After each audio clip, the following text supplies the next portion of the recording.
Hey there folks, welcome to the Photo Video Show where we explore all things DSLR. I'm your host Mark Puckett.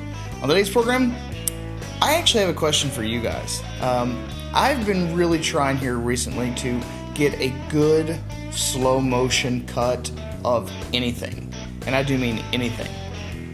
Essentially the problem that I'm running into is that the slow motion technology that we have currently, the algorithms just suck. They're horrible, absolutely horrible. Meaning that everything from every different vendor that I've tried just genuinely does not come out so great. And maybe I'm just a moron, a dumbass, or all of the above. I would really like to see if I could get a good slow motion segment without paying for a brand new high-speed camera, because that's just not going to happen. Now, before we get into it, I want to show you what I've done so far, and I would like to get some feedback on how I might be able to improve this whole situation, dilemma that I'm in.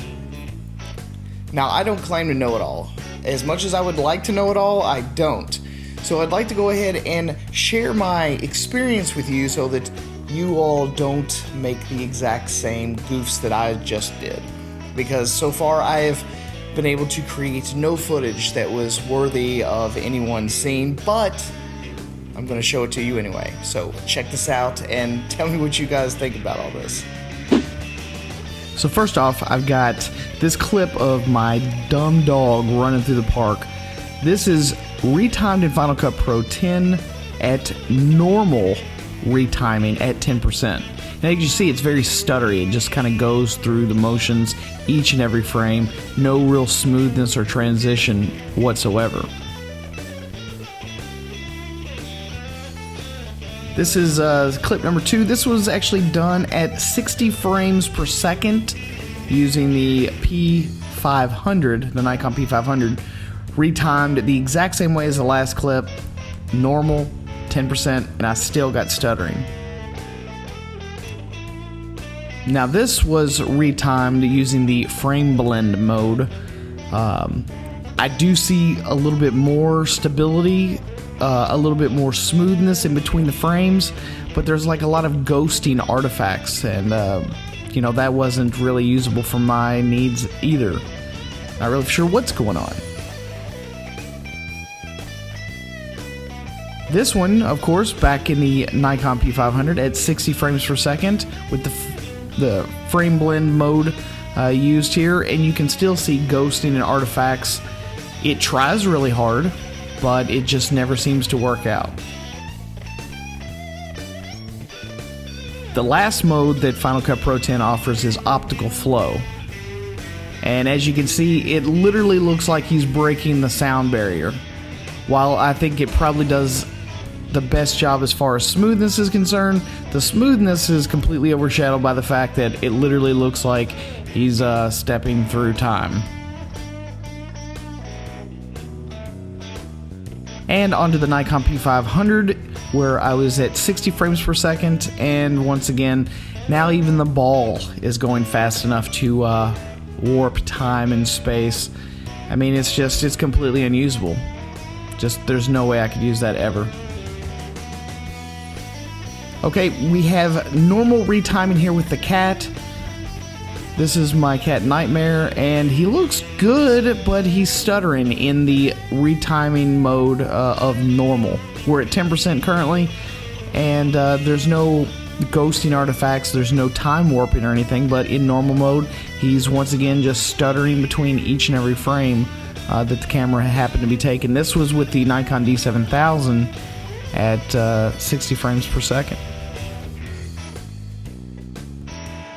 Going now here to the frame blending mode of Final Cut Pro 10.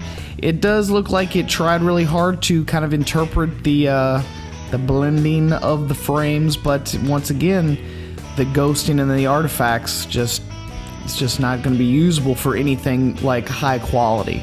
And that's the reason I do a lot of these tests in the first place, is just to kind of get a general idea of what I'm going to expect when I actually go and try and do something that's going to make me some money.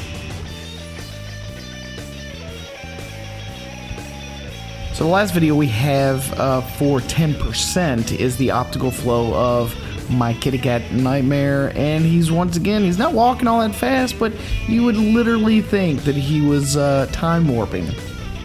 It's just horrible. This could never ever see the light of day for our client.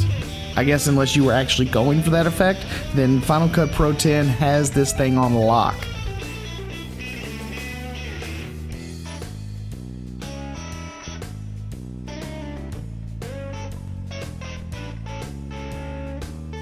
Finally, I decided to try and do something a little bit different. I tried to go all the way down to 2% using the frame blend to see if it was going to be at all worth it.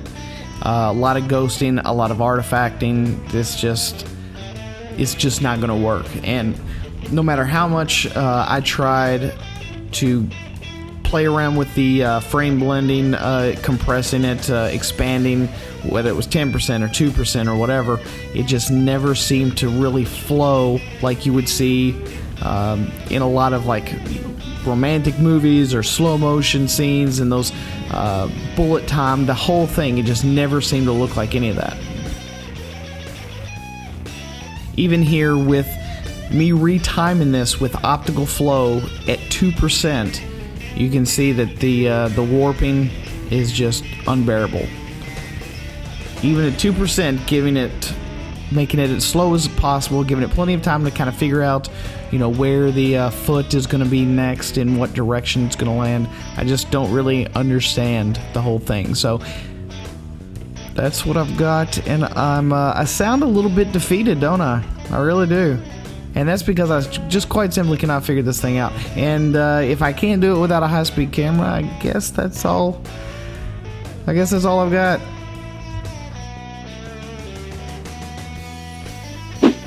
There you have it, guys. That is what I was able to pull away from all this. So if any of you guys have any tips or tricks or suggestions for me, I would like to fleece the video editing community to try and help me out figure this out without going into a buying frenzy of high-speed cameras, because honestly that's just not on the table right now. So thanks for stopping by here at the Photo Video Show. Be our friends, be our pals on both Facebook and Twitter, and don't forget to comment, rate, subscribe. Thanks a lot for stopping here. I'll see you guys again next time.